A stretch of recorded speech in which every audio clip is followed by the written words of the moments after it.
Hi hello ನಮಸ್ಕಾರ welcome back to my channel. Gauri Kalyana ಸೋಮವಾರದ ಸಂಚಿಕೆಯಲ್ಲಿ ಏನಾಗುತ್ತೆ ಅಂತ ನೋಡೋಣ. ಸೋಮವಾರದ ಸಂಚಿಕೆಯಲ್ಲಿ ಮೊದಲಿಗೆ ಮೋನಿಕಾ ಮದುವೆ ಮನೆಯಿಂದ ಕಾರಲ್ಲಿ ಹೊರಟಿರ್ತಾಳೆ ಅನಿಕೇತ್ ಜೊತೆ. ಅವಳಿಗೆ ತುಂಬಾ ಗಾಬರಿ ಆಗ್ತಾ ಇರುತ್ತೆ, ಯಾರಾದರೂ ನನ್ನನ್ನು ನೋಡಿಬಿಟ್ರೆ ಅಂತ.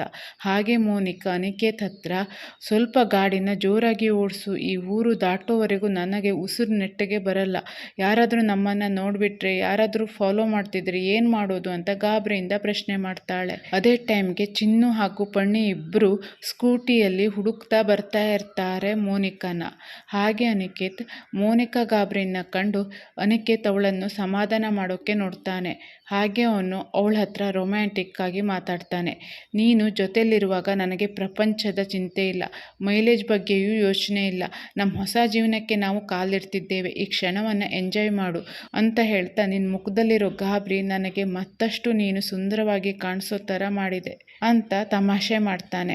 ಆದರೆ ಮೋನಿಕಾಗೆ ಮಾತ್ರ ತಾನು ಮದುವೆ ಮಂಟಪದಲ್ಲಿ ಇಲ್ಲ ಅನ್ನೋ ವಿಷಯ ಮನೆಯವರಿಗೆ ಗೊತ್ತಾದರೆ ತುಂಬ ದೊಡ್ಡ ಗಲಾಟೆ ಆಗುತ್ತೆ, ಅವರು ಸುಮ್ಮನೆ ಇರಲ್ಲ, ಹುಡುಕ್ತಾರೆ ಅಂತ ಟೆನ್ಷನ್ನಲ್ಲಿ ಇರ್ತಾಳೆ. ಆದರೆ ಅನಿಕೇತ್ ಮಾತ್ರ ಅವಳನ್ನು ತನ್ನವಳನ್ನಾಗಿ ಮಾಡ್ಕೊಳ್ಳೋ ಬರದಲ್ಲೇ ಇರ್ತಾನೆ. ಹಾಗೆ ಈ ಕಡೆ ಮದುವೆ ಮಂಟಪದಲ್ಲಿ ಗೌರಿಗೆ ಮುಸ್ಕನ್ನು ಹಾಕಿ ಕೂರಿಸಿರ್ತಾಳೆ ಕಾಂತಲಕ್ಷ್ಮಿ. ಅದನ್ನು ನೋಡಿ ಕಾಂತಳ ಗಂಡ ಅವಳನ್ನು ಅಲ್ಲೇ ಪಕ್ಕಕ್ಕೆ ಕರೆದು, ಇದೇನೇ ಮಾಡ್ತಾ ಇದ್ದೀಯಾ, ಯಾಕೆ ಮೋನಿಕಾಗೆ ಮುಸ್ಕು ಹಾಕಿ ಕೂರಿಸಿದೀಯಾ, ಯಾವುದೇ ಇದು ನನಗೆ ಗೊತ್ತಿಲ್ಲದೆ ಇರೋ ಶಾಸ್ತ್ರ, ನೋಡು ಕಾಂತ, ಇದು ನೀನು ಆಡ್ತಾ ಇರೋ ಇನ್ನೊಂದು ಆಟ ಅಲ್ಲ ತಾನೆ ಅಂತ ಪ್ರಶ್ನೆ ಮಾಡ್ತಾನೆ. ಆಗ ಕಾಂತ, ಅಯ್ಯೋ ದೇವರೇ, ಮಗಳ ಮದುವೆ ಚೆನ್ನಾಗಾಗಲಿ ಅಂತ ನಾನು ಹರಕೆ ಕಟ್ಟಿದ್ದೆ, ಅದಕ್ಕೆ ಅವಳಿಗೆ ಮುಸ್ಕು ಹಾಕಿ ಕೂರಿಸಿದ್ದೀನಿ, ನೀವು ಅದ್ರ ಬಗ್ಗೆ ಎಲ್ಲ ಯೋಚನೆ ಮಾಡಬೇಡಿ, ಮಗಳ ಮದುವೆ ಚೆನ್ನಾಗಾಗಲಿ ಅಂತ ಅಂದ್ಕೊಂಡು ಬನ್ನಿ ಅಂತ ಹೇಳಿ ಅವಳು ಅಲ್ಲಿಂದ ಹೊರಟು ಬಿಡ್ತಾಳೆ. ಈ ಕಡೆ ಅವಳ ಗಂಡ ಕರೆದ್ರೂ ಕೂಡ ಅವಳು ಕೇಳಿಸ್ಕೊಳ್ದೆ ಮದುವೆ ಮಂಟಪದಲ್ಲಿ ಹೋಗಿ ನಿಂತಿರ್ತಾಳೆ. ಹಾಗೆ ಈ ಕಡೆ ಗೌರಿ ಮುಸ್ಕೊಳಗೆ ತುಂಬಾ ಯೋಚನೆ ಮಾಡ್ತಾ ಇರ್ತಾಳೆ. ಅಕ್ಕಪಕ್ಕನೇ ಕೂತಿದ್ರು ನಮ್ಮಿಬ್ಬರ ಮನಸ್ಥಿತಿ ತುಂಬಾ ದೂರ ಇದೆ, ಯಾವುದೂ ಸಂಬಂಧ ಇಲ್ಲದೆ ಇರೋ ನನಗೆ ಸುಖ ಸುಮ್ಮನೆ ಈ ಮಂತ್ರಗಳಿಗೆ ದೇವತೆಗಳಿಗೆ ಆಹ್ವಾನ ಆಗ್ತಾ ಇದ್ದೀನಿ ಅಂತ ಅನಿಸ್ತಿದೆ. ಚಿನ್ನು, ಹೇಗಾದರೂ ಮಾಡಿ ಅಕ್ಕನ ಬೇಗ ಕರ್ಕೊಂಡು ಬಾ ಅಂತ ಬೇಜಾರು ಮಾಡಿಕೊಂಡು ಕೂತಿರ್ತಾಳೆ.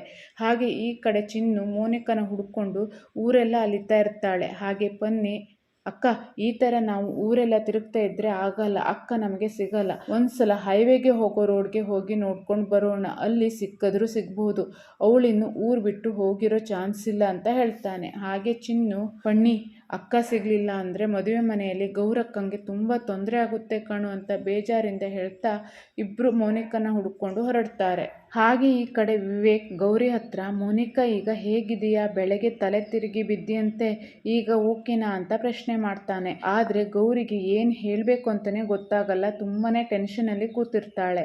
ಹಾಗೆ ಕಾಂತಲಕ್ಷ್ಮಿ, ಈ ಮೋನಿಕಾ ಎಲ್ಲಿಗೆ ಹೋಗಿರ್ಬೋದು, ಚಿನ್ನುಗೆ ಮೋನಿಕಾ ಸಿಗ್ತಾಳ, ಸಿಕ್ಕಿದ್ರೆ ವಾಪಸ್ ಬರ್ತಾಳ, ಬಂದರೆ ಈ ಮದುವೆಗೆ ಒಪ್ಕೋತಾಳ ಅಂತ ಯೋಚನೆ ಮಾಡ್ತಾ ಗಾಬರಿಲಿ ನಿಂತಿರ್ತಾಳೆ. ಹಾಗೆ ಈ ಕಡೆ ಪುರೋಹಿತರು ಬನ್ನಿ ಪಾದಪೂಜೆ ಮಾಡಿ ಅಂತ ಕರೀತಾರೆ. ಹಾಗೆ ಕಾಂತಲಕ್ಷ್ಮಿ ತನ್ನ ಗಂಡನ ಜೊತೆ ಗಾಬರಿಯಿಂದಲೇ ಪಾದ ಪೂಜೆ ಮಾಡೋಕೆ ಅಂತ ಕೂರ್ತಾಳೆ. ಈ ಕಡೆ ಚಿನ್ನು ಮತ್ತು ಪನ್ನಿ ಇಬ್ಬರು ಎಲ್ಲರ ಹತ್ರ ಇವರನ್ನು ನೋಡಿದ್ದೀರಾ ಅಂತ ಮೊಬೈಲಲ್ಲಿ ಫೋಟೋ ತೋರಿಸಿ ಮೋನಿಕನ್ನ ಹುಡುಕ್ತಾ ಇರ್ತಾರೆ. ಹಾಗೆ ಒಬ್ಬರು ಆ ರೋಡಲ್ಲಿ ಒಬ್ಬರು ಹೋಗ್ತಾ ಇದ್ರು, ನಾನು ನೋಡಿದ್ದೀನಿ ಅಂತ ಹೇಳ್ತಾರೆ. ಹಾಗೆ ಚಿನ್ನು ಮತ್ತು ಪನ್ನಿ ಇಬ್ಬರು ಮೋನಿಕನ ಹುಡ್ಕೊಂಡು ಅಲ್ಲಿಂದ ಹೊರಡ್ತಾರೆ. ಈ ಕಡೆ ಪಾದ ಪೂಜೆ ಮಾಡಿ ಕಾಯಿಯನ್ನು ಗೌರಿ ಕೈಯಲ್ಲಿ ಇಡಬೇಕಾದ್ರೆ ಗೌರಿ ತಂದೆಗೆ ಇದು ಮೋನಿಕಾ ಕೈಯಲ್ಲ ಗೌರಿ ಕೈ ಅನ್ನೋ ವಿಷಯ ಗೊತ್ತಾಗ್ಬಿಡುತ್ತೆ. ಇದನ್ನು ಕೇಳಿ ಕಾಂತಲಕ್ಷ್ಮಿಗೆ ತುಂಬಾ ಗಾಬರಿ ಆಗುತ್ತೆ. ಹಾಗೆ ಗೌರಿ ತಂದೆ ಮೋನಿಕನ ಜಾಗದಲ್ಲಿ ಗೌರಿ ಕೂತಿದ್ದಾಳೆ, ಮೋನಿಕಾ ಎಲ್ಲಿ ಅಂತ ಪ್ರಶ್ನೆ ಮಾಡ್ತಾನೆ ಕಾಂತನ್ನ. ಆಗ ಕಾಂತ, ರೀ, ನಿಮಗೆ ಕೈ ಮುಗಿತೀನಿ, ಆಮೇಲೆ ಎಲ್ಲ ವಿಷಯ ಹೇಳ್ತೀನಿ, ಮೊದಲು ಕನ್ಯಾದಾನ ಮಾಡಿ ಅಂತ ಒತ್ತಾಯ ಮಾಡ್ತಾಳೆ. ಅವಳ ಒತ್ತಾಯಕ್ಕೆ ಮಣಿದು ಗೌರಿ ತಂದೆ ಕೂಡ ಸರಿ ಅಂತ ಹೇಳಿ ಕನ್ಯಾದಾನ ಕಾರ್ಯನ ಮುಗಿಸ್ತಾನೆ. ಹಾಗೆ ಈ ಕಡೆ ಚಂಚಲ, ನೀವಿಲ್ಲಿ ಮಾಡ್ತಾ ಇರೋದು ಕನ್ಯಾದಾನ ಅಲ್ಲ, ಕಷ್ಟಗಳ ದಾನ, ಇಲ್ಲಿ ವಿವೇಕ್ ಪ್ರೀತಿ ಮಾಡ್ತಾ ಇರೋ ಮೋನಿಕಾ ಅಲ್ಲ ಇರೋದು, ಯಾರನ್ನ ಕಂಡ್ರೆ ವಿವೇಕ್ ಉರಿದು ಬೀಳ್ತಾನೋ, ಯಾರ ಮುಖ ನೋಡಿದ್ರೆ ಮೈಯೆಲ್ಲ ಉರಿಯುತ್ತೋ ಅದೇ ಗೌರಿ. ಹಾಗೆ ನೋಡಿದ್ರೆ ಆ ಮೋನಿಕಾಗೆ ನಾನು ಥ್ಯಾಂಕ್ಸ್ ಹೇಳಬೇಕು, ಓಡಿ ಹೋಗಿ ಒಳ್ಳೆ ಕೆಲಸ ಮಾಡಿದ್ಲು, ಇಲ್ಲೇ ಇದ್ದರೆ ಗೌರಿನ ತಂದು ಇಲ್ಲಿ ಕೂರ್ಸೋಕ್ಕೆ ಆಗ್ತಿತ್ತಾ, ವಿವೇಕ್ ಲೈಫ್ ಪೂರ್ತಿ ಮುಂದೆ ಸ್ಪಾಯ್ಲ್ ಅಂತ ಹೇಳಿ ನಗ್ತಾಳೆ. ಈ ಕಡೆ ಮೋನಿಕಾ ತುಂಬಾ ಗಾಬರಿಲಿ ಇರ್ತಾಳೆ. ಅದನ್ನು ನೋಡಿ ಅನಿಕೇತ್, ಯಾಕೆ ನೀನು ಇಷ್ಟೊಂದು ಗಾಬರಿ ಮಾಡ್ಕೋತಾ ಇದ್ದೀಯಾ ಅಂತ ಪ್ರಶ್ನೆ ಮಾಡ್ತಾನೆ.